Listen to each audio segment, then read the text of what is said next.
Hey, what's up, everybody? So, Dominaria came out recently, and it's awesome. Like we talked about before, Brad and I are going to be doing built decks just from the booster box that we opened. None of the fat packs or anything like that. So, today, I'm going to bring you my deck and the deck tech for it. Alright, so there's so many sweet cards, I didn't really know what to pick. I wanted to play with all of them, and so I did. So, we have... basically all bombs.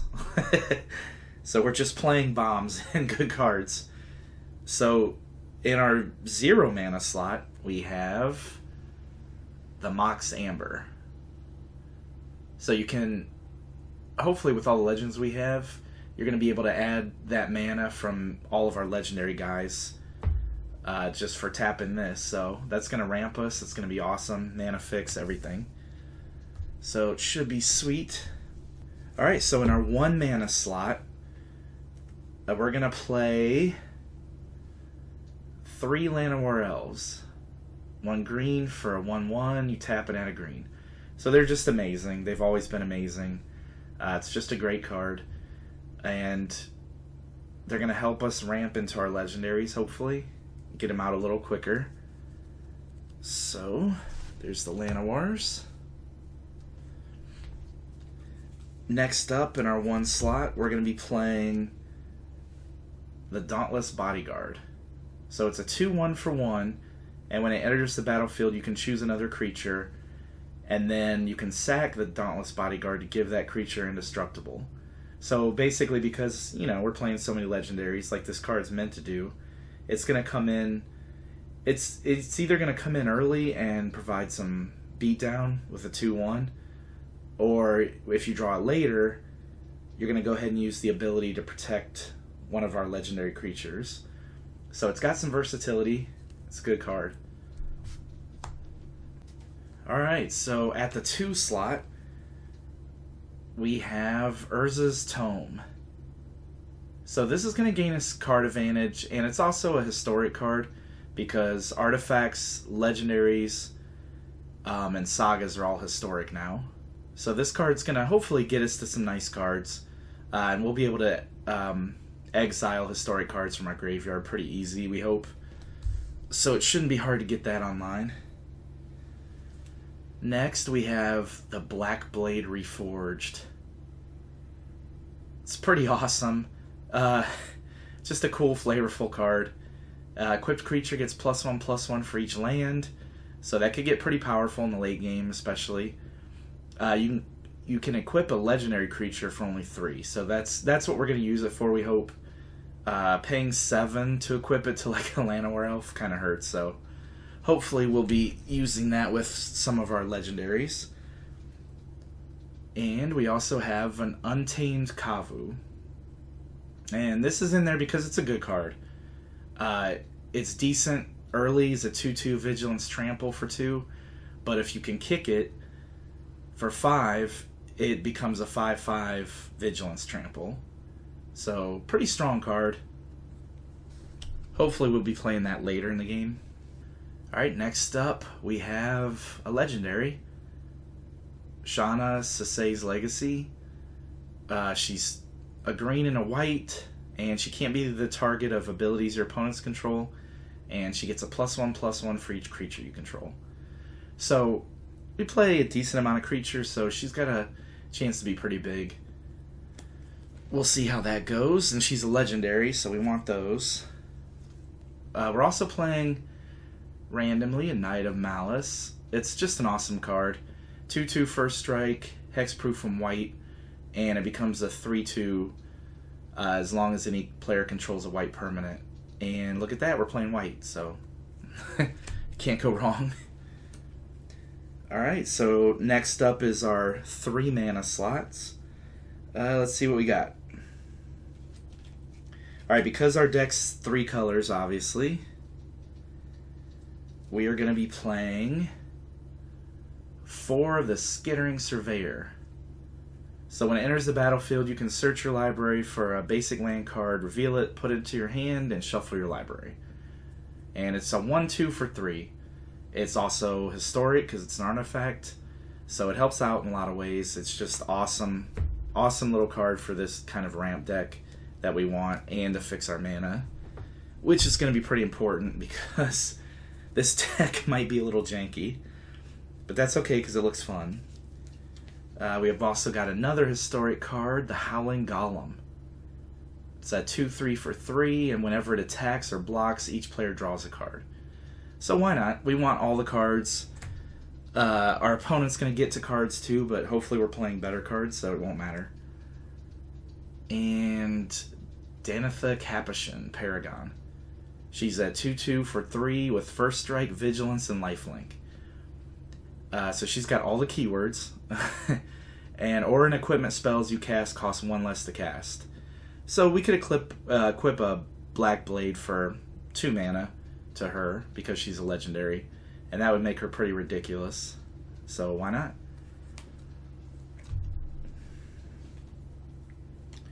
Alright, got a couple more for the 3 mana slot. We've got a Banalish Marshal. It's 3 mana for a 3/3. Other creatures you control get +1/+1. So it's got an Anthem effect, and it's just a solid creature itself. But as you can see, the 3 white, that's going to make it a little hard to cast. Like this one. The Steel Leaf Champion is a 5/4 for 3. Can't be blocked by creatures with power 2 or less. So he's just a a beat stick, basically. For 3 mana, you get a 5/4. Hopefully we can cast him on 3, we'll see. Either way, we'd be happy with him even late game. Alright, we're moving on to our 4 mana slot. So, at 4 mana, we are playing 2 Bairds, Steward of Argive. He's a 4 mana 2/4 with Vigilance, and creatures can't attack you or a planeswalker you control unless their controller pays 1 for each of those creatures. So he's going to slow down aggro and that, and he's just a decent creature, and he's another legendary. So we're interested in that. We'll see how he works. We're also playing the Weatherlight. It's 4 mana for a legendary artifact vehicle, so it's historic. It's a 4/5 flyer. And whenever it deals combat damage to a player, look at the top 5 cards of your library. You can reveal a historic card from among them and put it into your hand. And it crews for 3. So it's pretty badass. 4/5 flyer. You're just going to tap a 3 mana creature, or a 3 power creature, and it can get us to our historic cards and kind of get through our deck. And it's just cool. Who doesn't want a flying airship in their deck? Shalai, Voice of Plenty. She's a 4 mana 3/4 flyer. She gives you, planeswalkers you control, and other creatures you control hexproof. So she's going to protect all our legendaries, her and the Dauntless Bodyguard. Not only that, but for 6 you can put a +1/+1 counter on each creature you control. So we've got some Anthem effects, and she just seems awesome anyway. Alright, we've got a few more at 4 mana. So we've got Tashar, Ancestor's Apostle. He's a 2/2 flyer, and when you cast a historic spell, you can return a creature card with converted mana cost 3 or less from your graveyard to the battlefield. So he'll be able to get, back a Steel Leaf Champion or Danitha. So whenever we cast the historic card, there's going to be a lot of targets for that, so that's going to be a lot of fun. And he's a legendary. I told you I was playing all the legendaries. And historics, because we're playing a Thrawn Temporal Gateway. For 4 mana, you can tap it and put a historic permanent from your hand onto the battlefield. So, why not? If we don't have the right mana, we can just tap this and play any legendary creature in our deck. So, or any historic card, actually. So, why not? Seems awesome. Alright. Also, we're playing Traxos, Scourge of Krug. It's 4 mana for a 7/7 Trampler. Now, he doesn't untap, and he enters tapped. But when you cast the historic spell, you can untap him. So, we've got a lot of historic spells I think Traxos is going to be worth it. We'll find out. And another legendary, Quinde, Pride of Femeref. He's 3 mana for a 2/2, or 4 mana for a 2/2, sorry. Double strike, and then he gives creatures you control with first strike, double strike. So it's going to work on like the Knight of Malice, and Danitha, and not much else, I don't think. But he's still decent, and he's another legendary. I've got a lot of 4 mana cards here. So the last one is yet another legendary. Josu Ves, Lich Knight. 4 mana for a 4/5 with Menace. And if you kick him for 6 more, he enters the battlefield with 8 2/2 Black Zombie Knight creature tokens with Menace. So that's a finisher. If it gets late game, if Brad actually lives that long, he'll come in and finish the game with all of his zombie friends. Alright. So next we're at the 5 mana slot. So we had to get a Saga in there, so we're playing the Eldest Reborn for 5 mana. And I'm pretty sure that tells the Saga of Nicol Bolas resurrecting. So when you play it, you add your first lore counter, and each opponent sacrifices a creature or a planeswalker. Then next turn, after your draw, each opponent discards a card, and then your third turn after the draw, put target creature or planeswalker card from a graveyard onto the battlefield under your control.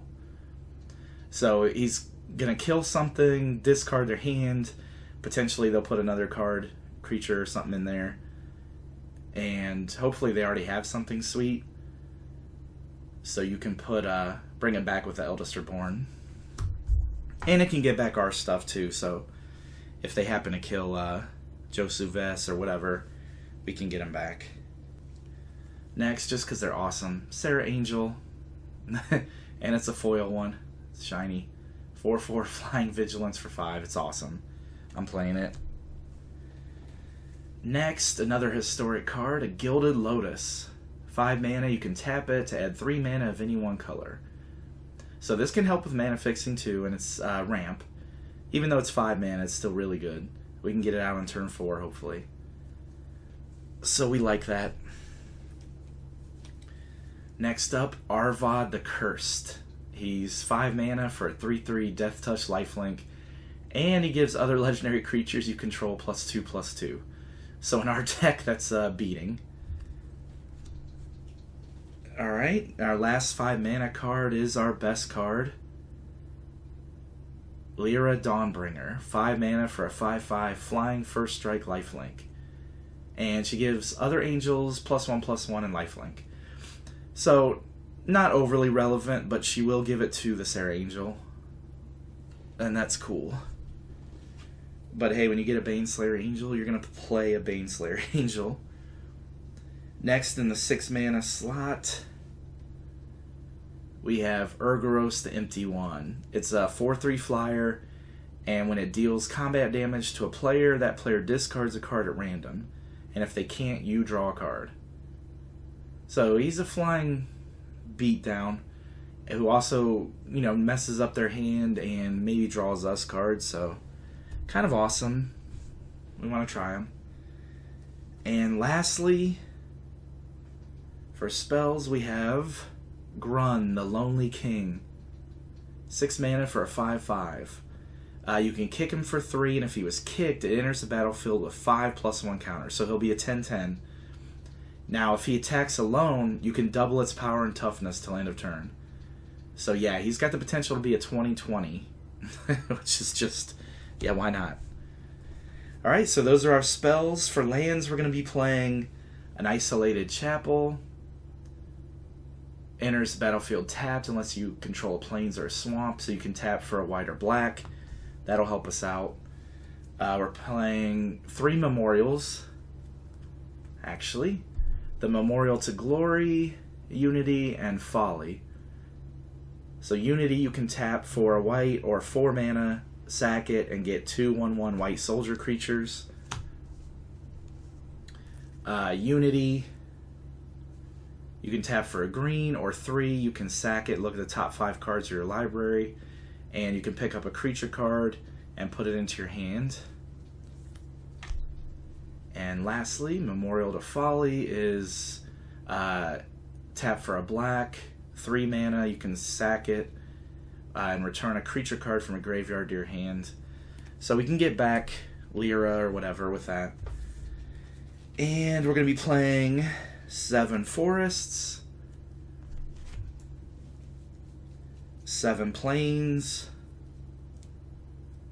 and 6 swamps. So that's it. That's our deck. Like I said, I wanted to play with all the sweet cards, and I think we have. I'll be surprised. I do think it's functional. We'll find out. It definitely is clunky because we're going to need a lot of mana. But if we get going at all, we are going to wreck Brad. So, hey, leave a comment. See what you think of the deck. You know what I opened if you watched my unboxing video. Let me know what I could have put in instead or how terrible it is. All right, thanks, guys. Thanks for watching.